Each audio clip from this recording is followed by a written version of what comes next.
converti pendant des mois et des mois et des mois et des mois et des mois pour générer vraiment des dizaines de milliers d'euros. On va tout mettre en place pour avoir une créative, donc un UGC qui va convertir.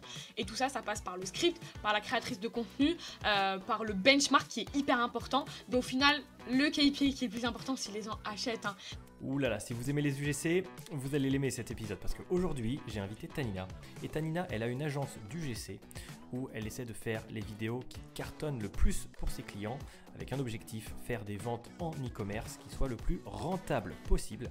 Et justement, je lui ai demandé de nous parler un petit peu de son process, de ses réflexions créatives et de comment elle fait, qu'est-ce qu'elle met en place pour qu'à la fin, on ait des vidéos qui tournent en publicité pour ses clients et qui font plein de ventes et qui font plein de chiffres d'affaires. Donc si vous voulez en apprendre plus sur les UGC, les bonnes pratiques et intégrer tout ça dans une stratégie e-commerce, vous êtes au bon endroit. Bonne écoute. Bon, Tanina, on a réussi à trouver un créneau tous les deux. On a eu franchement, avec chacun de mes épisodes de podcast, chacun a sa petite particularité de problèmes techniques ou logistiques. Donc, écoute, je crois que ça fait partie du lot du podcast Ultra Giga Cool. Ça me fait très plaisir en tout cas, de te compter parmi les invités. Et puis, dis-moi un petit peu comment ça va, quoi de neuf, Tanina? Bien déjà, je te remercie de m'avoir invité. Je te remercie pour cette invitation, Gaëtan. Et écoute, ça va super bien. C'est super beau. Et hâte de commencer ce podcast pour échanger aussi, pour parler des UGC, c'est bien ça? Bah ouais, on va parler du GC. Le podcast s'appelle, bon, il s'appelle pas UGC, mais les gens l'ont compris, les initiales, ça fait UGC. Hein, c'est pas laissé au hasard. Et toi, tu fais des UGC aussi pour Juicy Creative. Je pense qu'on aura largement l'occasion d'en rediscuter. Juste là, parce qu'on commence le podcast, tu m'as dit un truc intéressant juste avant que je savais pas. C'est que toi aussi, tu as un podcast. Yes, exactement. Ça fait pas longtemps, je pense janvier maintenant. On essaye de sortir un podcast par mois, parce que c'est quand même du travail déjà. Ouais. Bravo à toi, parce que c'est du travail entre mettre en place avec la personne, éditer, et aussi le diffuser. Et donc c'est un podcast qui s'appelle Business and Moula, nom très particulier. Et en fait ce podcast c'est avec Inès, donc l'ambassadrice aussi de l'agence Juicy Creative, et on s'est rencontrés d'ailleurs via internet et on s'est dit pourquoi pas créer un podcast autour de l'entrepreneuriat féminin. On parle de plein de sujets sans tabou et sans bullshit, comme on dit d'ailleurs dans le podcast. Ok, c'est top, j'aime bien cet état d'esprit. Alors justement, tu as dit que c'était un podcast qui parlait d'entrepreneuriat féminin et en fait tu es la deuxième invitée féminine de mon podcast. Oui. Je me suis aperçu qu'en fait, peut-être par un biais de ressemblance, j'avais interviewé surtout des mecs. Mais en fait, l'UGC notamment, c'est pas un milieu forcément trop masculin. Je pense aux créatrices qui sont nombreuses et qui font très bien les choses. Donc, toi, c'est pareil, tu fais des UGC pour Juicy Creative. Est-ce que tu pourrais nous expliquer un petit peu, c'est quoi Juicy Creative? Qu'est-ce que vous faites concrètement? Alors, je suis la fondatrice de Juicy Creative. Donc, techniquement, je ne fais pas des UGC directement. Tu les livres, excuse-moi, voilà. C'est des formations de langage. Alors oui, juste pour te rejoindre sur le point, c'est vrai que dans le milieu, après ça dépend en fait, je sais pas avec qui tu as échangé, mais je suppose dans le milieu du e-commerce, de toute façon en général, les femmes, elles sont pas trop mises en avant. Il n'y en a pas beaucoup, ou bien il y en a, mais on les entend pas beaucoup. Donc... c'est top, merci de m'avoir invitée. Et oui, donc je suis la fondatrice de Juicy Creative. Ça fait plus d'1 an maintenant qu'on existe. Et en fait, on est spécialisé dans la création de contenu publicitaire pour les marques, donc les DTC brands et également les B2B, donc les agences. Et on est spécialisé dans la création de contenu publicitaire pour les campagnes publicitaires pour les différentes plateformes, donc Meta, TikTok, Snapchat, Pinterest. Déjà bravo pour ça et bravo aussi parce que l'UGC, il y a une grosse vague en ce moment, beaucoup de personnes parlent de ça, dont nous naturellement, mais je prends sur LinkedIn notamment, je vois qu'il y a quand même quelques noms qui ressortent parce qu'à un moment j'ai vu un créateur ou une créatrice qui remerciait des agences et il me semble que tu étais cité assez directement parce que ça se passait bien avec toi, donc tu as réussi à sortir un petit peu ton épingle du jeu. Comment ça a commencé l'aventure Juicy Creative? Qu'est-ce qui a fait que tu t'es dit, bah vas-y, il y a un an de ça, let's go, je sens l'opportunité venir? Yes, bah déjà merci. C'est vrai que je faisais partie de ces une de nos créatrices qui nous a remercié, donc ça fait toujours autant plaisir. Et donc en ce qui me concerne Juicy Creative, avant ça on remonte un peu. Donc moi je suis dans l'e-commerce depuis plus de 3 ans maintenant. J'ai lancé, enfin je pense que j'ai un peu le même background que tout le monde, un peu le même parcours. J'ai lancé pas mal de boutiques jusqu'à ce que je trouve comme on dit, l'un des produits winner où je sais ce que je trouve, ce qui me plaît et ce qui fonctionne. Et c'est comme ça que je me suis vraiment spécialisée dans l'e-commerce et j'ai réalisé moi-même des UGC pour mes boutiques où je travaillais directement avec une agence aux États-Unis qui faisait des UGC et encore, c'était pas très très répandu aux États-Unis. Donc je suivais beaucoup Savannah Sanchez pour ceux qui ne connaissent pas, c'est vraiment un nom dans les UGC. C'est elle qui a vraiment, on va dire, commercialisé ou diffusé ou donné une réputation au UGC. Parce que je me rappelle avoir vu son premier UGC en 2020 où elle faisait un unboxing, mais je me disais, mais qu'est-ce qu'elle fait, c'est là en fait dans une formation, dans un programme Common Thread. Et par la suite, c'est comme ça que j'ai découvert l'UGC en fait. Je sais que maintenant ça vient d'arriver, c'est une trend, c'est un peu trendy en France, mais ça existe depuis très très longtemps. En plus de Savannah Sanchez, vos propres UGC, c'est vos clients. Et donc par la suite, j'étais toujours dans ce domaine, je suis toujours dans ce domaine, dans l'e-commerce. Et en fait, vers février 2022, j'étais face à une problématique où je voyais qu'il y avait pas mal de demandes, mais pas d'offres en France. Il y avait vraiment personne spécialisé, des agences spécialisées ou même voilà, vraiment spécialisées dans la création de contenu publicitaire UGC, User Generated Content. Et je me suis dit, bah pourquoi pas proposer. Vraiment au début, c'était pas... il n'y avait pas une volonté précise derrière. Je savais que je voulais vraiment créer un modèle d'agence et pas forcément directement moi créer des UGC parce que je ne vais pas répondre à tous les personas de mes clients. Donc il fallait vraiment que je m'entoure de créatrices de contenu UGC. Il fallait vraiment que je m'entoure d'une équipe, d'une créative stratégiste, d'une copywriteuse, d'un monteur. Et donc ça a commencé très très rapidement. J'ai trouvé mon client... les 2 premiers jours, les 3 premiers jours, parce qu'étant dans le domaine depuis 3 ans dans l'e-commerce, j'ai juste proposé ce que je faisais à des amis, à des collègues dans un groupe. Ils étaient là, mais oui, en fait, on cherche depuis longtemps, on travaille avec des agences américaines, mais ça coûte super cher. C'est vrai qu'au début, moi, j'essaie vraiment de m'adapter aux tarifs à la française, vraiment au marché français. Donc, j'ai pas proposé 500$ la vidéo. Et donc j'ai proposé ça à mes premiers clients, ils étaient direct intéressés et j'ai fait mes petites recherches de créatrices de contenu parce que en février 2022, il n'y avait pas de créatrice de contenu UGC, il y avait peut-être des micro-influenceuses qui...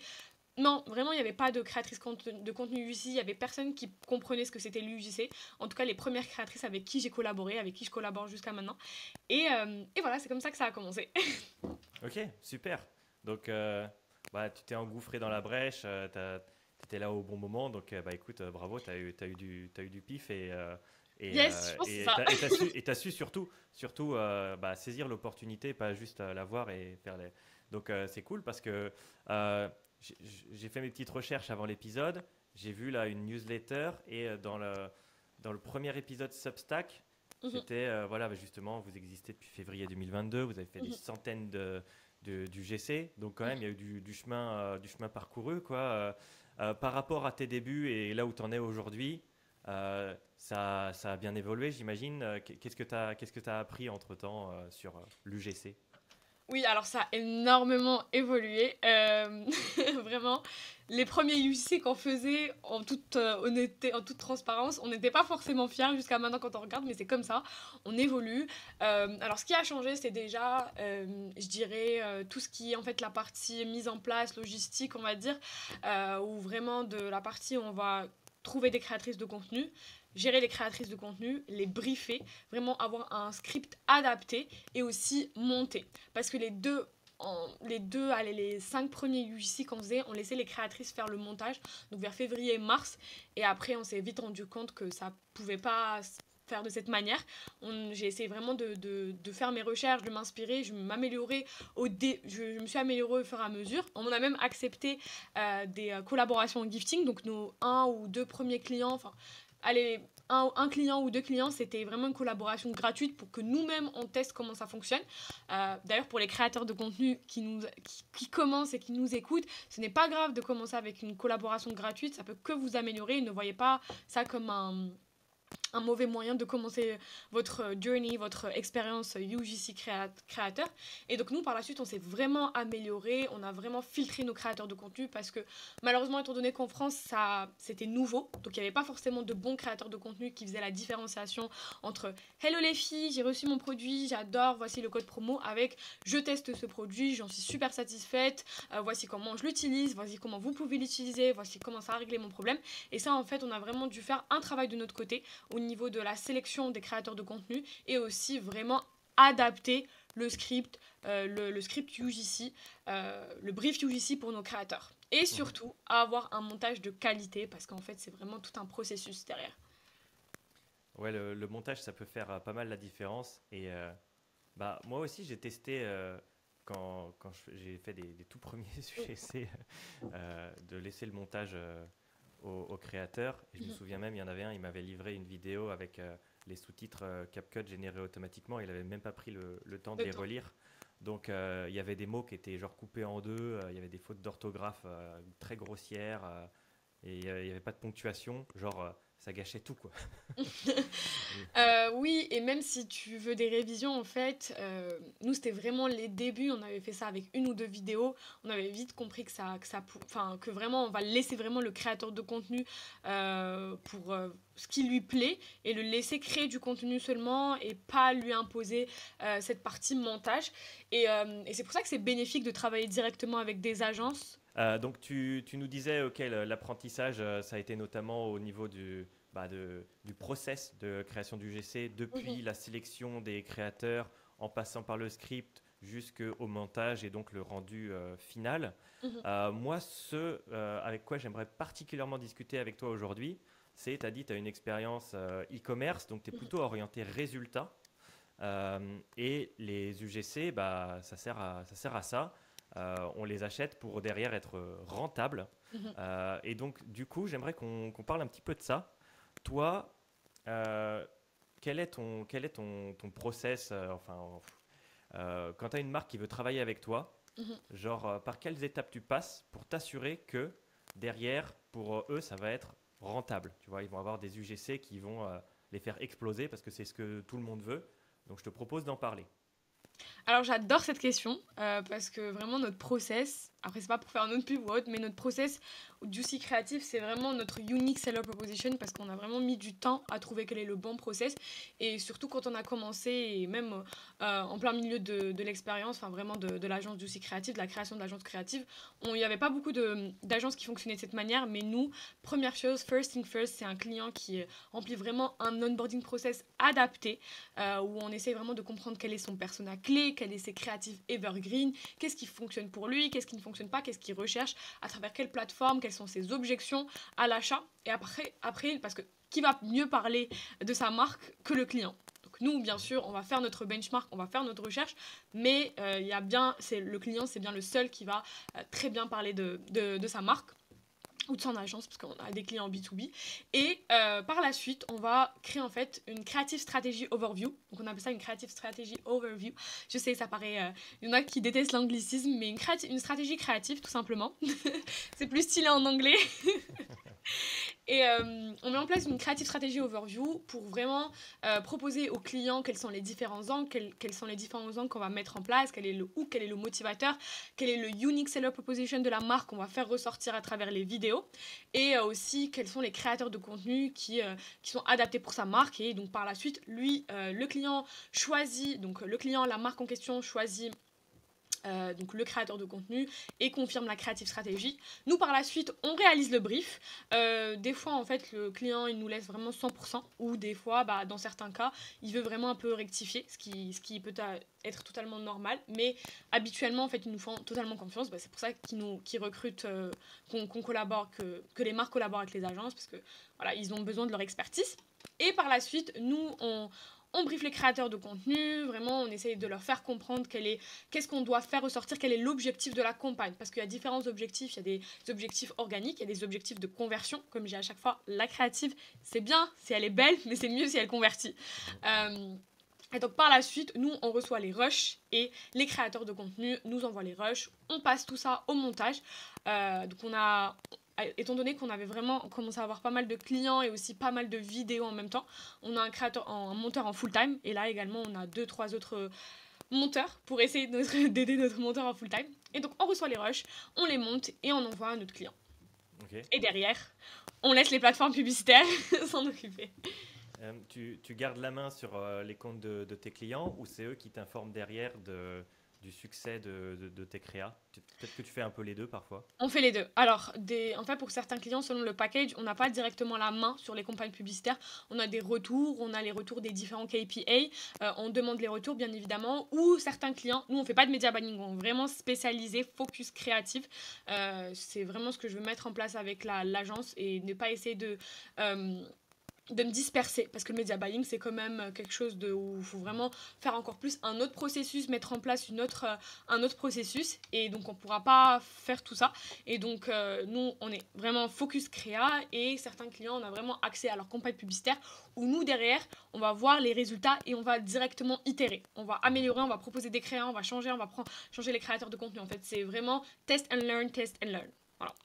Ok, c'est intéressant ce que tu dis, parce que pour le coup moi, je suis vraiment plus porté sur le côté stratégie créative, côté media buying, avec mes clients. Donc, ça va être plus essayer de trouver qu'est-ce qui pourra être commandé pour être mis en place.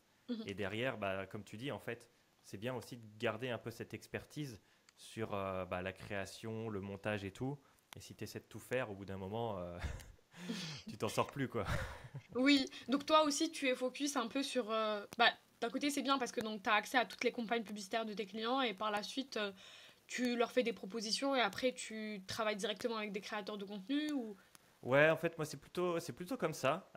Bon, je teste un petit peu tout aussi pour pas faire n'importe quoi avant de le proposer. Oui.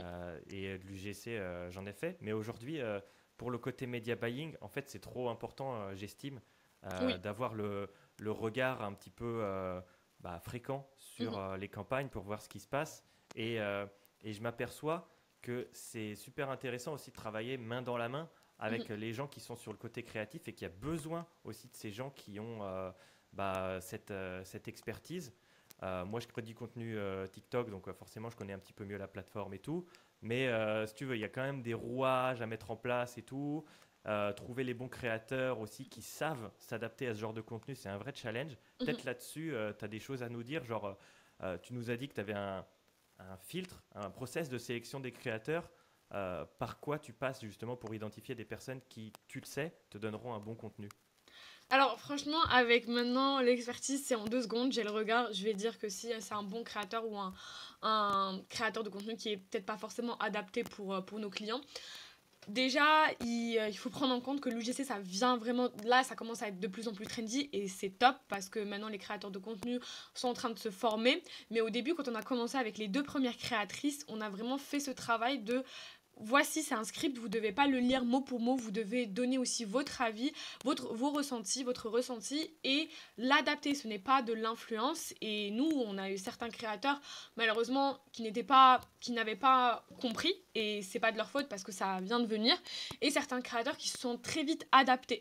Donc, on essaye vraiment de poser toutes les questions qu'il faut. Voilà, quel est votre style, qu'est-ce qui vous plaît, quel est le type de marque qui vous plaît. Et nous, par la suite, on va leur proposer des collaborations. Et donc, forcément, un créateur de contenu, quand il a un produit qu'il aime, et surtout, c'est ça le but aussi de UGC, quand il a un produit qu'il aime, quand il adore travailler avec les agences, il va créer que du bon contenu.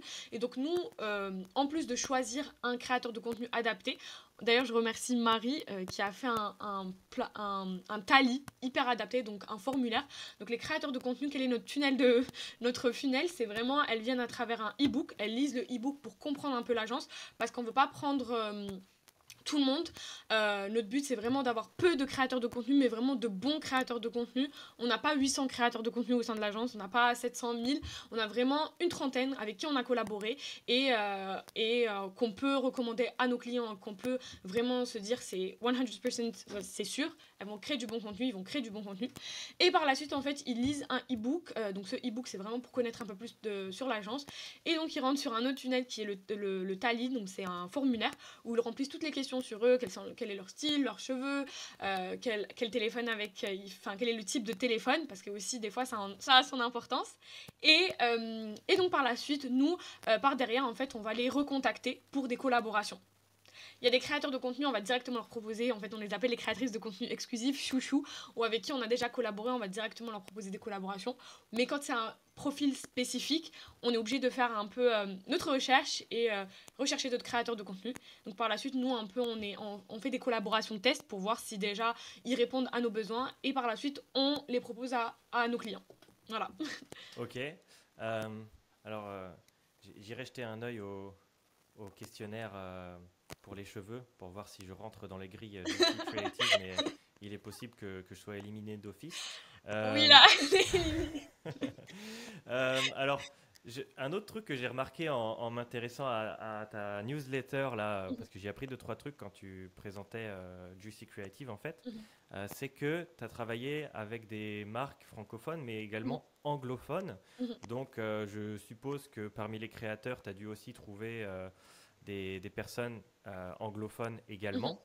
Et peut-être que le process était différent, que les attentes, peut-être le côté culturel de l'UGC était envisagé différemment. Qu'est-ce que tu as à nous apprendre là-dessus ? Alors c'est vrai que les anglophones, c'est différent. Alors je vais donner un peu la différence entre les créateurs de contenu anglophones et les créateurs de contenu francophones. Les anglophones, évidemment, étant donné que ça existe depuis un moment chez eux, donc ils connaissent déjà, ils comprennent déjà, il n'y a pas besoin de les briefer directement.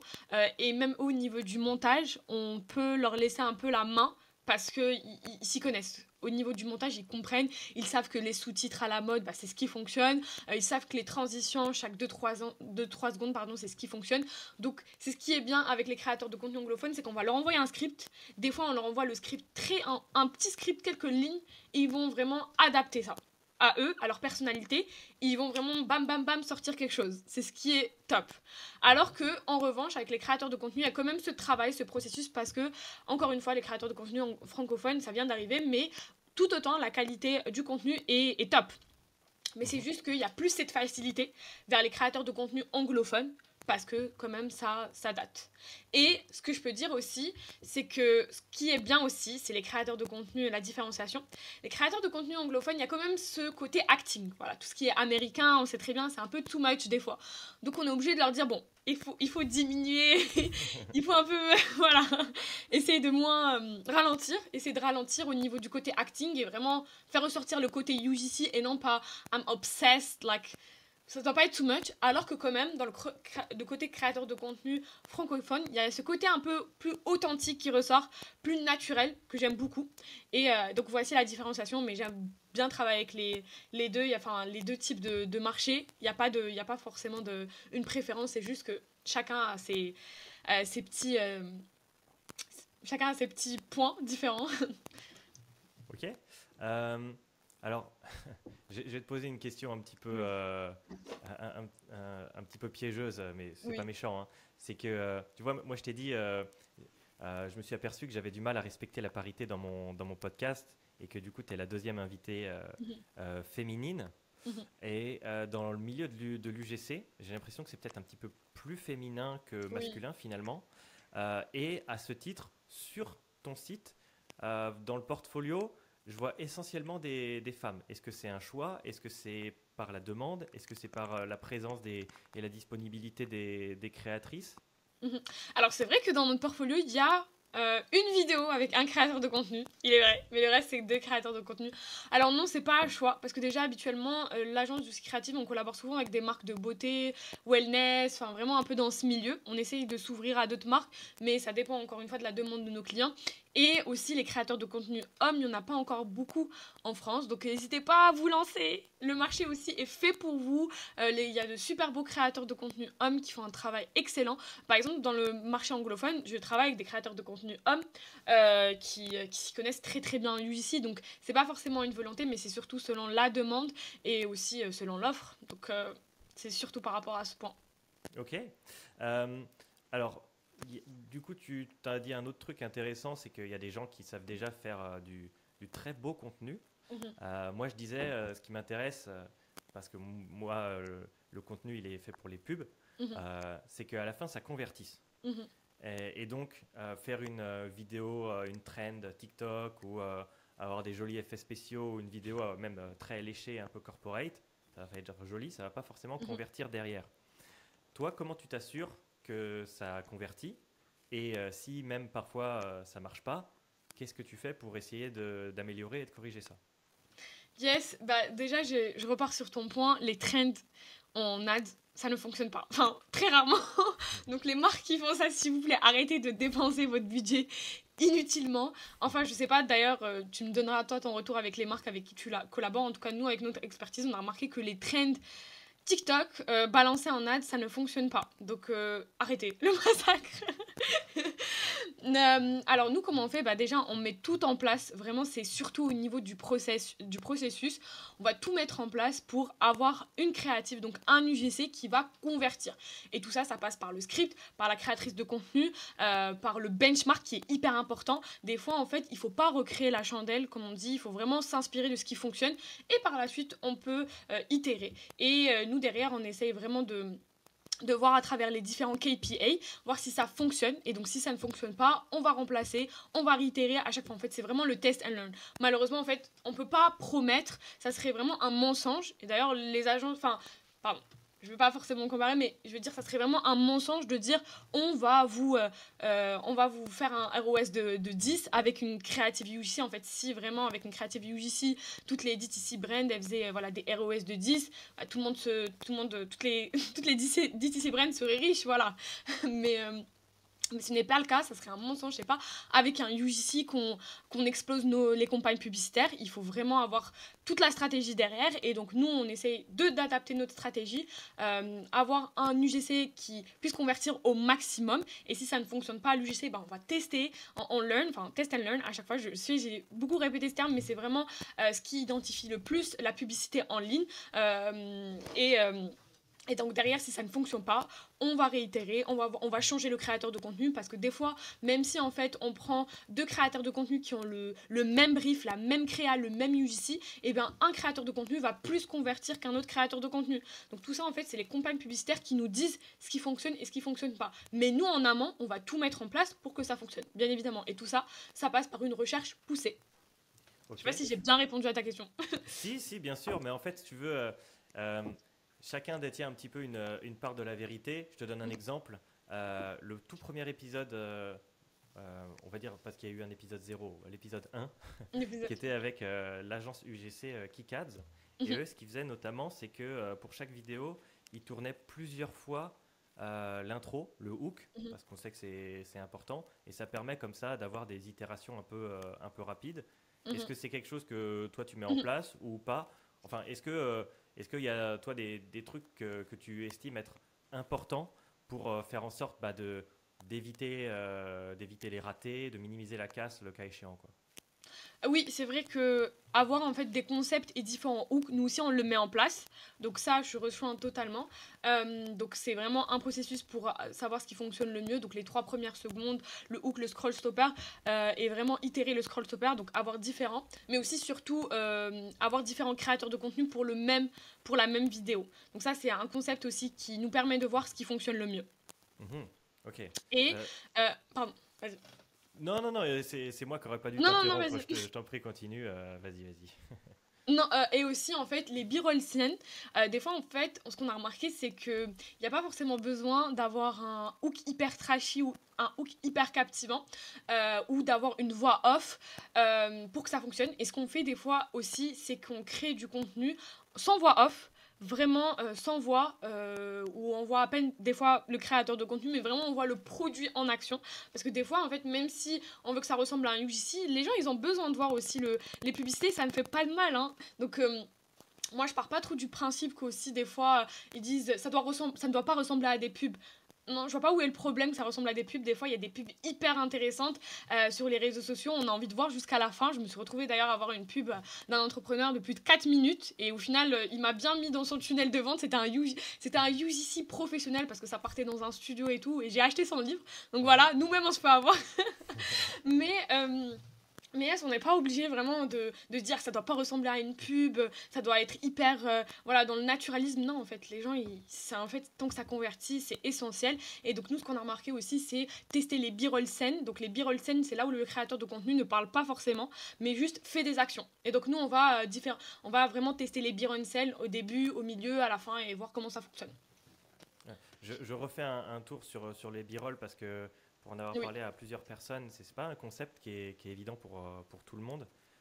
Donc, quand vous voyez une vidéo, admettons Facecam, et qu'il y a quelqu'un qui est en train de dire hier, j'étais à table en train de manger des pâtes, plutôt que de voir la personne en train de parler et expliquer ça, on a une vidéo qui affiche une assiette de pâtes et quelqu'un qui est en train de les manger. Comme ça contextualise la chose. Et voilà, pour les auditeurs du podcast, peut-être qu'au montage, je mettrai une assiette de pâtes, qui sait. Ouais, alors, je vais revenir sur un petit peu le tout début de notre conversation parce que ça m'a donné une idée quand tu as dit moi, j'ai vu la pub d'un mec qui a fait 4 minutes de contenu et puis j'ai acheté sa formation, machin. Toi, tu as dit qu'à la base, l'UGC, tu es tombé dedans plutôt via le Common Thread Collective. Exactement. Un collectif plutôt tourné e-commerce, publicité en ligne. Savannah Sanchez en fait donc partie. On faisait, oui. Qu'est-ce que c'était? Comment tu les as trouvés? Qu'est-ce qu'ils proposaient? Parce que pour le coup, je les connais de nom, un petit peu sur YouTube, mais je ne savais pas forcément qu'ils avaient ce genre d'offre. Non, en fait, c'était une sorte de plateforme, pas une formation, mais c'était comme un peu une formation, on va dire, où il y avait plusieurs vidéos. Et c'est vraiment poussé. Eux, ils sont très très loin dans tout ce qui est e-commerce. Donc, je me rappelle plus du nom du fondateur, mais donc celui qui a écrit Common Thread, il y a pas mal d'intervenants qui viennent et qui sont super poussés. Ils sont très loin dans tout ce qui est en fait spécialisé dans l'e-commerce, tous les derniers tips marketing et donc Savannah Sanchez en faisait partie. Elle avait fait une vidéo où elle recevait un colis et elle faisait l'unboxing elle-même. Donc j'étais là, mais elle disait bon bah vous pouvez faire ça, vous n'êtes pas forcément obligé d'attendre votre client ou autre. Enfin, je me rappelle plus franchement directement, mais c'était 2-3 ans. Et elle se montrait en fait en train d'unboxer le produit et on la voyait galérer un peu parce que c'était vraiment ses débuts d'UGC. Bon, maintenant c'était vraiment la queen of UGC et aux États-Unis, et on la voyait vraiment se filmer en face cam, tenir son téléphone. D'ailleurs, elle était dans un jardin comme ça et elle faisait tout l'unboxing et elle expliquait qu'il fallait faire comme ça, qu'il fallait faire comme ça. Et moi derrière, j'ai direct repris l'idée et j'avais fait ça pour une boutique que j'avais lancée et voilà, c'est comme ça qu'un peu que j'ai découvert le milieu des UGC. Après, je vais être honnête, j'ai aussi bien sûr découvert le milieu des UGC directement avec les clients, mais derrière, c'est un peu compliqué aussi. Ouais, c'est bien d'avoir une petite base au moins avant de se lancer, ça rassure et puis voilà, ça fait jamais de mal. Donc écoute, c'est intéressant. Moi, par exemple, quand j'ai commencé à faire du TikTok Ads, j'ai pris la formation de Savannah Sanchez qui avait de l'avance sur moi et comme ça me permettait de rattraper un petit peu le retard, même si TikTok Ads, ça met encore du temps à arriver, je trouve, auprès des différents clients en France, mais c'est un autre sujet. Donc, tu as vu Savannah Sanchez, tu t'es dit, moi je vais faire Tanina Sanchez. Alors non, parce qu'à cette période-là, étant donné que c'était à 2-3 ans, donc je ne m'étais pas du tout... le projet de créer une agence n'était pas du tout dans dans mon parcours, mais c'était juste vraiment pour reprendre un peu ces tips marketing, ces hacks, et reprendre comment moi je peux briefer des créateurs de contenu, donc pour les boutiques que j'avais lancées, et aussi comment le faire moi-même. Bon, peut-être un jour, je vais diffuser le premier UGC que j'ai créé. C'était une marque que j'avais lancée. Bon, d'ailleurs, j'en parle aussi dans mon podcast qui n'a pas vu le jour, mais c'était une marque que je voulais lancer. J'avais écrit mon premier UGC, je me rappelle, j'avais pris la Golden Hour, parce que Savannah, elle avait dit qu'il fallait faire ça. Je m'étais filmée et tout, et il est pépite ce UGC, mais bon, je vais voir si un jour je vais le diffuser ou pas. C'est la première fois que je le dis, hein, donc vraiment, je t'ai fait un truc en avant-première, là. On mettra un bonus pour les auditeurs, tu sais, allez dans les liens de podcast pour voir vidéo gag, le premier, les pires UGC de Gaëtan et de Tanina. Non, bah ok, bah si un jour tu le sors, je sais pas, peut-être sur LinkedIn ou quoi, je serais curieux de regarder parce que bon, on commence tous par essuyer un petit peu les plâtres. Par rapport à ce que tu disais tout à l'heure au niveau des anglicismes, on a parlé de KPI, on a parlé de hook, etc., qui sont notamment des indicateurs importants à regarder. Je reviens sur ce qu'on disait là, sur avoir des UGC performants. Toi, concrètement, et en expliquant un petit peu aussi aux personnes qui vont écouter le podcast et qui n'ont pas forcément nos notions, qu'est-ce que tu regardes en priorité, vraiment en termes chiffrés concrets dans une vidéo pour mesurer un petit peu sa performance? Alors, je vais te donner deux réponses à ta question. Déjà, bien sûr, on regarde les KPI, donc les indices de performance importants. Donc, le CTR, si les gens cliquent sur la publicité. Le hook rate, si les gens s'arrêtent sur la publicité.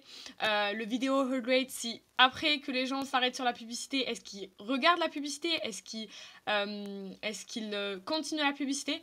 Le click purchase ratio aussi, c'est si les clients ou si les utilisateurs achètent après avoir vu la publicité. Bien sûr, c'est tous ces KPI hyper importants pour voir si une créative convertit, et par la suite, nous, derrière, on va itérer, on va modifier, on va améliorer. Mais au final, le KPI qui est le plus important, si les gens achètent. Hein. Si les gens achètent au panier, si les gens mettent dans leur panier, si ça convertit, si ton taux de conversion convertit, c'est ça le plus important en fait. Bien sûr, il y a les KPI de base qu'on doit analyser, mais au final, si les gens achètent et si les gens ont parcouru tout le tunnel de vente pour acheter. Je sais pas si tu me rejoins sur ce point. Si, moi de toute façon, c'est ma ligne de conduite. Je la tenais déjà à l'épisode 1 et là on est à l'épisode 10 et ça n'a pas changé. Je me fie au maximum à l'événement de conversion le plus avancé. Si on veut faire des ventes, je regarde si ça génère des ventes. Exactement. Si on veut faire de la LTV, je regarde si ça génère de la LTV quand on peut la mesurer. Si on veut faire des clics, je mesure les clics. Mais généralement, les clients veulent des ventes et ils mesurent les clics. Donc, je leur dis non, c'est pas ce qu'il faut faire. Exactement. C'est aussi simple que ça.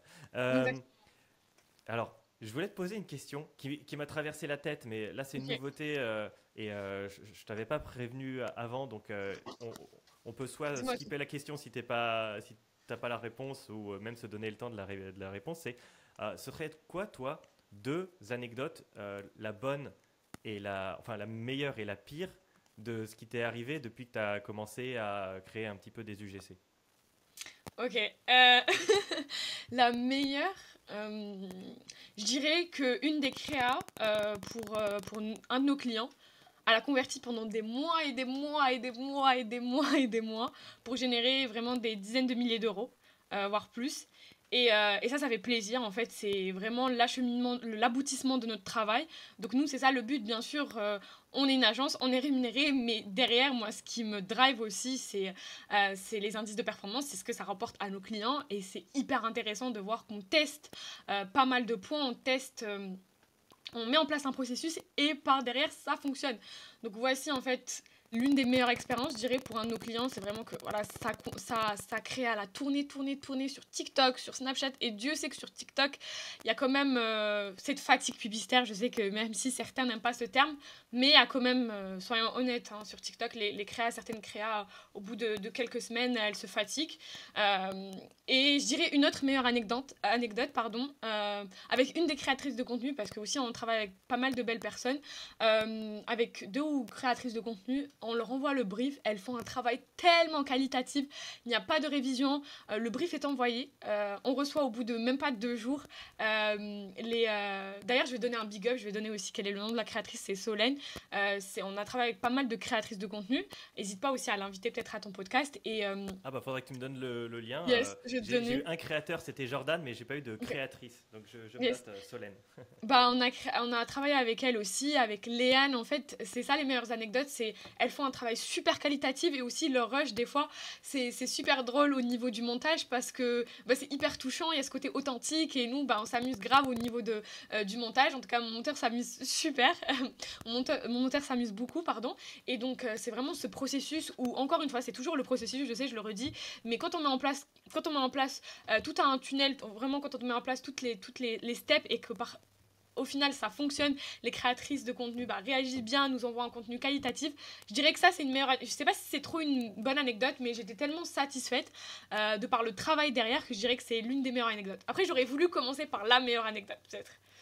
Ah non, non, mais écoute, moi je les découvre à mesure que tu nous les dévoiles, donc c'est cool. En gros, t'as été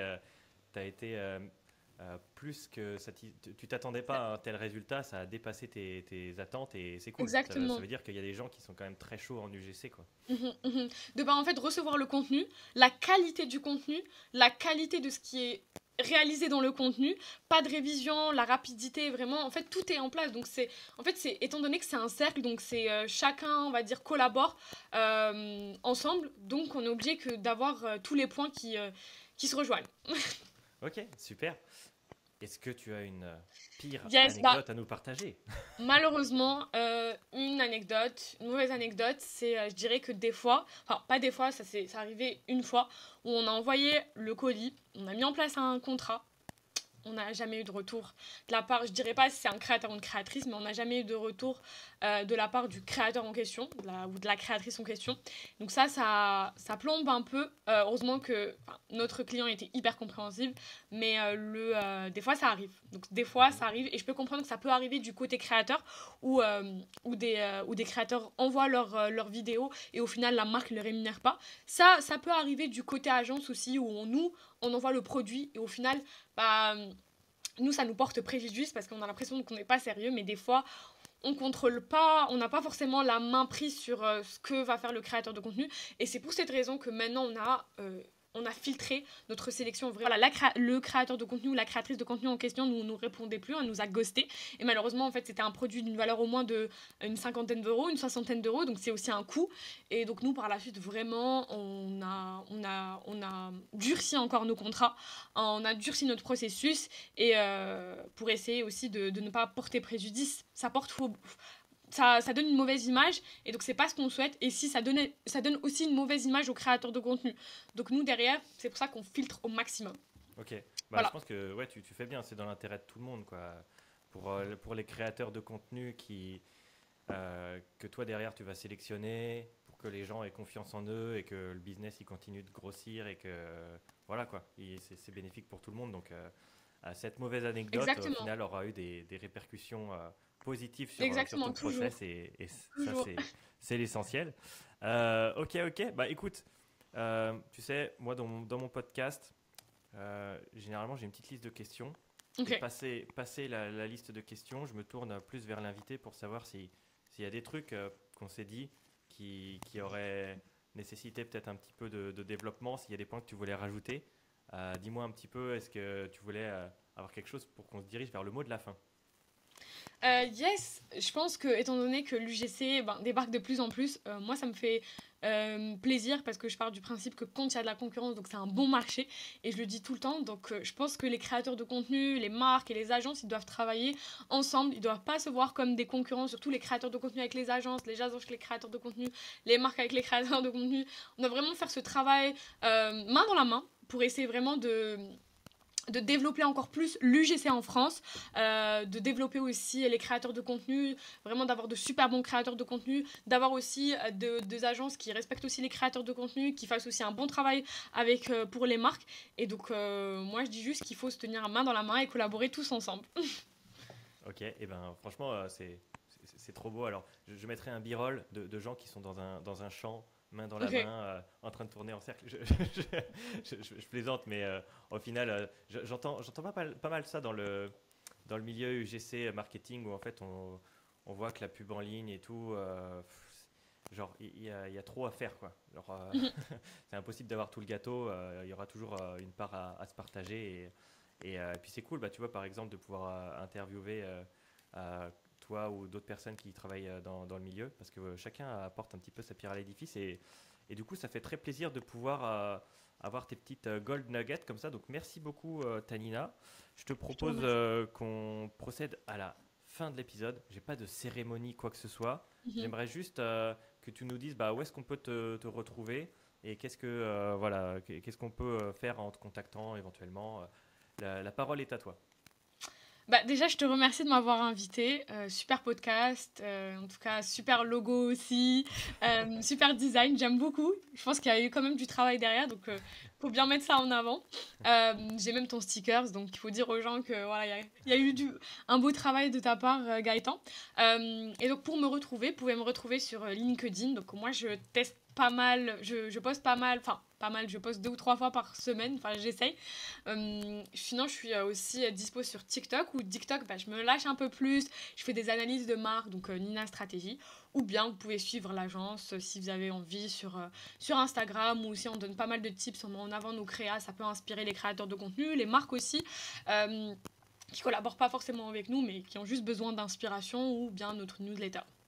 Ok, donc à retrouver sur TikTok, LinkedIn et sur le site Voilà, juicycreative.fr yes, pour tout ce exactement. qui est UGC et compagnie. Merci beaucoup Tanina Sanchez Je te d'être remercie. d'être passée sur le podcast. Bon, c'est pas Tanina Sanchez, mais pour ceux qui auront capté le petit jeu de mots, j'espère que ça vous aura fait sourire. Et Écoute, puis, why not, hein. ouais. Et Et puis, j'aimerais juste terminer aussi sur un oui, point. On veut voir plus de femmes aussi dans l'e-commerce, dans le milieu du e-commerce. Pas dans l'UGC, parce que voilà, l'UGC, c'est juste une partie de l'iceberg. Parce que, étant donné que moi, je suis dans ce milieu, je suis surtout dans le milieu du e-commerce, et donc UGC, ça en fait partie. On veut voir plus de femmes dans l'e-commerce, sachant que les principaux, en fait, e-commerçants vendent aux femmes. Donc, on veut voir plus de femmes. Je sais pas ce que t'en penses. si, bah si, c'est une question de, c'est normal, tu vois. Il y a de la parité et afficher plus les personnes, euh, la représentation normale, quoi. Exactement. Donc, j'essaie de faire une partie du travail à l'échelle de mon podcast Bah, c'est top, c'est top. et continue de le faire de la tienne avec ton podcast également. Yes. Et puis voilà, encore une fois, c'était un plaisir en tout cas de t'y accueillir. Je te Et puis, remercie. bon vent dans l'UGC et à bientôt. Merci. À bientôt. Allez, ciao, ciao. Un nouvel épisode s'achève, mais il y en aura encore d'autres, donc si c'est pas déjà fait, je t'invite à t'abonner pour ne pas manquer la suite. Le podcast est disponible au format vidéo sur YouTube et sur Spotify, en audio sur les grandes plateformes de podcast, et tu pourras retrouver les meilleurs extraits sur TikTok, Instagram Reels, YouTube Shorts. Bref, il y a de quoi faire. Sur ce, à plus.